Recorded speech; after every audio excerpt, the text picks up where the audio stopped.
آج کی مرکزی آیات جو ہیں وہ اسکرین پر آپ کے سامنے ہیں، اور میں چاہتا ہوں کہ آپ ایک آواز ہو کر ان آیات کی تلاوت کریں اور خدا کے کلام کی تلاوت کی سعادت کو، اس برکت کو آج شام ایک بار پھر حاصل کر لیں۔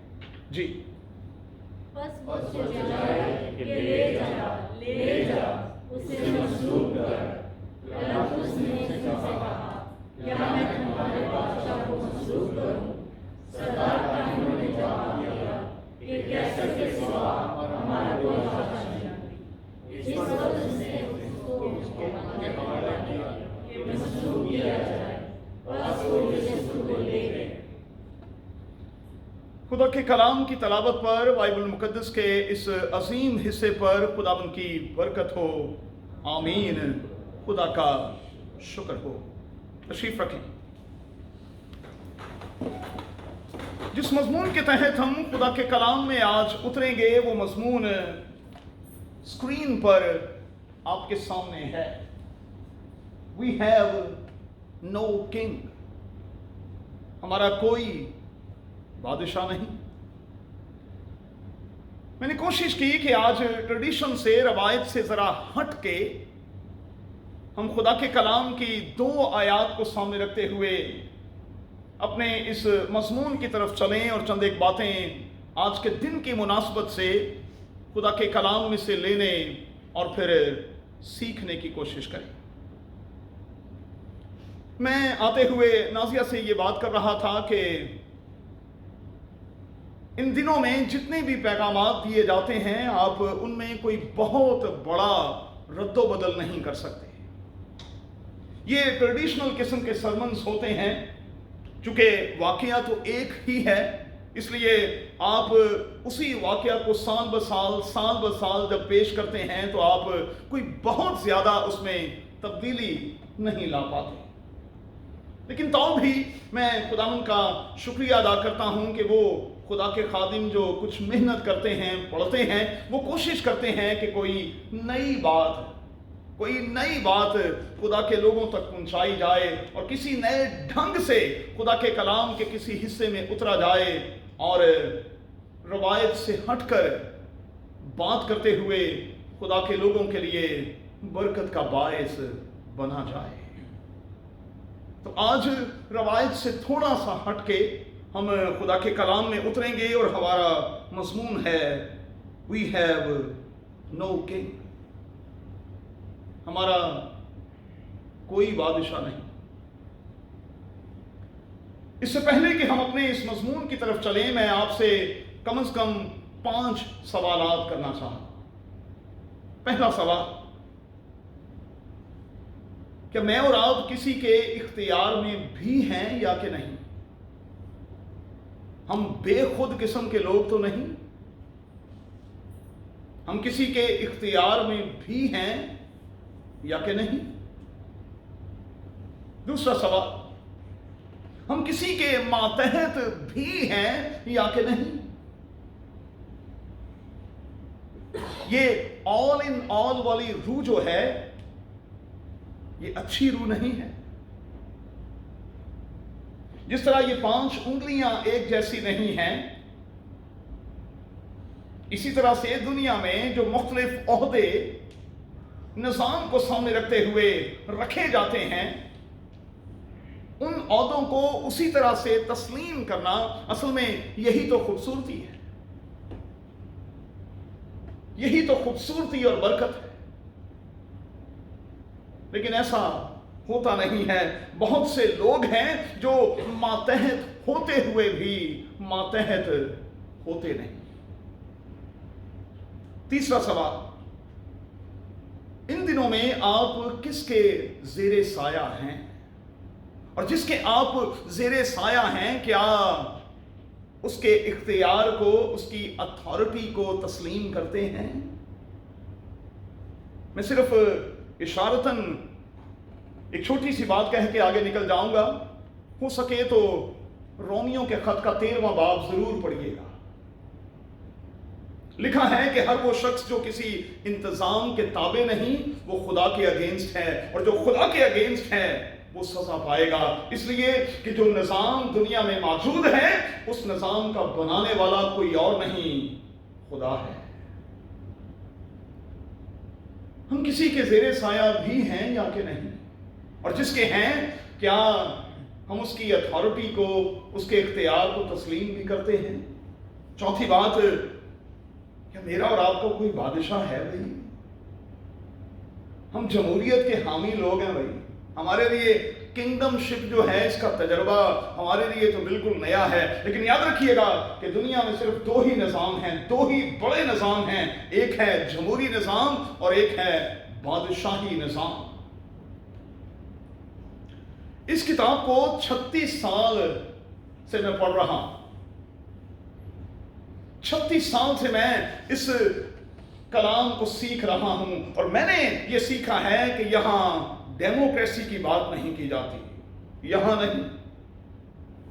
بائبل مقدس جمہوریت کو نہیں مانتی، بائبل مقدس جو ہے وہ کنگڈم شپ کی بات کرتی ہے۔ اور آپ جانتے ہیں کہ خداوند یسوع مسیح جب دنیا میں آیا، ایک نیا خیال لے لیں بھائی، جب خداوند یسوع مسیح دنیا میں آیا تو وہ کوئی نیا مذہب یا نیا فرقہ بنانے کے لیے نہیں آیا تھا۔ خداوند یسوع مسیح کو جب دنیا میں بھیجا گیا تو وہ کوئی نیا فرقہ، کوئی نیا گروہ، کوئی نیا مذہب بنانے کے لیے دنیا میں نہیں آیا تھا۔ اس کے دنیا میں آنے کا مقصد کیا تھا؟ اس کی پہلی سپیچ سے آپ کو معلوم پڑ جاتا ہے، جب اس نے اپنی خدمت کا آغاز کیا تو آغاز یہیں سے کیا، خدا کی بادشاہی نزدیک آ گئی ہے، پس اپنے آپ کو تیار کرو۔ یسوع کا ایجنڈا کیا تھا؟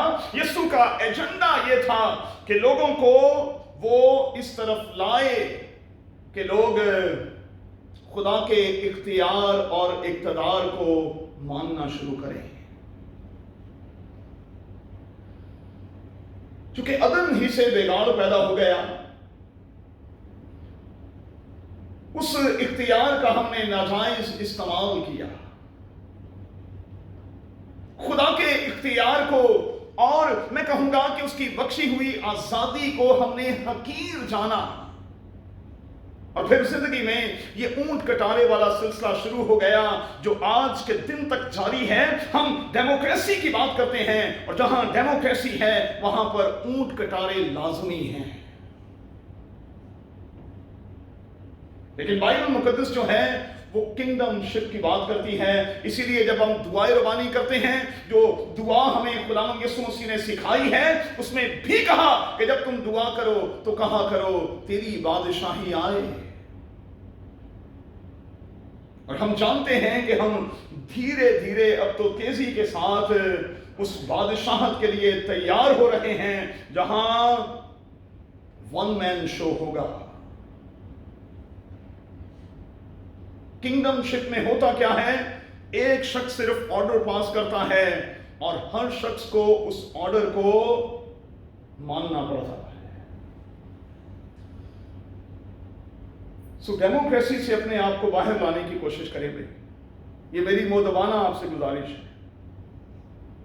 کنگڈم شپ کی طرف اپنے آپ کو لائیں، کیونکہ آنے والے کل میں آپ نے بادشاہ کو فیس کرنا ہے، اور صرف بادشاہ کی بات ماننی اور اس پر لبیک کہنا ہے۔ وہاں کوئی آرگیو نہیں ہوگا،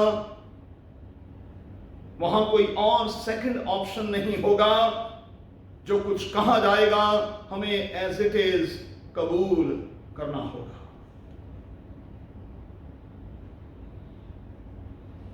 پانچویں بات کہ میں اور آپ باسی قسم کے رویے کا شکار تو نہیں ہے۔ اچھا، یہ بھی بڑی بری روح ہے بھائی، کچھ لوگوں کو اچھا لگتا ہے یہ باسی ٹائپ کا رویہ، کہ اٹھتے بیٹھتے چلتے پھرتے کوئی 2 بار جب تک وہ اپنے کانوں سے نہ سن لیں کہ یہ ہمارے باس ہیں، تب تک ان کو چین نہیں آتا۔ ارے بھائی، کاہے کے باس؟ کس چیز کے باس؟ بنایا کس نے آپ کو؟ اصل میں باس تو ایک ہی ہے، اور وہ ہے خداوند۔ اگر آپ کو کوئی اختیار دے دیا گیا ہے تو آپ باسی کیوں بنے ہوئے ہیں؟ آپ کا رویہ ایسا کیوں ہے؟ آپ خادم کیوں نہیں بن جاتے؟ خدمت گزار کیوں نہیں ہو جاتے؟ اور خدمت گزار ہو کر اس اجر اور برکت کو کیوں نہیں لے لیتے جو بائبل کا خدا آپ کو دینا چاہتا ہے؟ اس لیے میں ہمیشہ کہتا ہوں کہ پاسبانوں کو بھی پاسبان ہونا چاہیے، ڈکٹیٹر نہیں۔ ڈکٹیٹر نہیں بھائی، ہم خادم ہیں اور ہم خادم ہی رہیں، ڈکٹیٹر نہیں۔ یہ باس والا رویہ جو ہے یہ بہت غلط ہے، اور میں یہ سمجھتا ہوں کہ مجھے تو ساری عمر خدا اس پوزیشن پر لایا نہیں، اور میں چاہوں گا بھی نہیں کہ کبھی میں اس پوزیشن پر آؤں، لیکن اگر کبھی میں اس پوزیشن پر ہوتا اور میرے منہ پر کوئی مجھے باس کہتا تو میں فوری طور پر اس کے منہ کو بند کرتا اور کہتا I am not your boss۔ میں باس نہیں ہوں تمہارا بھائی، باس وہ ہے، میں خادم ہوں، مجھے یہ خدمت اس نے سونپی ہے، پتہ نہیں کیا سمجھ کے سونپی ہے، کیونکہ اس نے دنیا کے حقیروں کو، لفظوں پر غور کریں، اس نے دنیا کے کمینوں کو، بائبل میں یہی لفظ ہیں، اس نے دنیا کے بے وجودوں کو اور اس نے دنیا کے نالائقوں کو چن لیا اور پھر انہیں اختیار بخشا۔ اب آئیے ذرا ایک سٹیپ آگے بڑھتے ہیں۔ خداوند یسوع المسیح کو بائبل مقدس میں کس طرح سے پورٹریٹ کیا گیا؟ بادشاہ کے طور پر، چرواہے کے طور پر، نجات دہندہ کے طور پر۔ اچھا ذرا غور کیجئے گا، خداوند یسوع مسیح کی پیدائش جب ہوئی تو اس بیبی کنگ کو سجدہ کرنے کے لیے عالم اور فاضل آئے، اور کس طرح سے انہوں نے اس بیبی کنگ کے سامنے اپنے ڈبے کھول کر اسے سجدہ کیا اور پھر اپنے نذرانے جو ہیں وہ اس بادشاہ کو پیش کیے۔ تو یہ بادشاہ لفظ جو ہے وہ خداوند یسوع مسیح کے ساتھ کسی نہ کسی طور پر جڑا رہا ہے۔ شاہانہ داخلے کے وقت ہم خداوند یسوع مسیح کو بادشاہ کے طور پر دکھائی دیتے ہیں، لیکن یہاں بھی خداوند یسوع مسیح نے ہمبلنس کا مظاہرہ کیا۔ وہ کسی اونٹ پر یا کسی ہاتھی پر یا کسی گھوڑے پر سوار نہیں، جان بوجھ کر وہ گدھے کے بچے پر سوار ہوا تاکہ دکھائے کہ وہ بادشاہ ضرور ہے لیکن وہ سرونٹ قسم کا بادشاہ ہے، خادم بادشاہ ہے۔ اچھا، خداوند یسوع مسیح کی صلیب کے اوپر جو کتبہ لگایا گیا اس پر بھی یہ لکھ دیا گیا، خداوند یسوع المسیح یہودیوں کا بادشاہ۔ اچھا، خداوند یسوع مسیح سے حاکم وقت نے یہ سوال کیا کہ کیا تو یہودیوں کا بادشاہ ہے؟ خداوند یسوع مسیح نے کہا تو خود کہتا ہے۔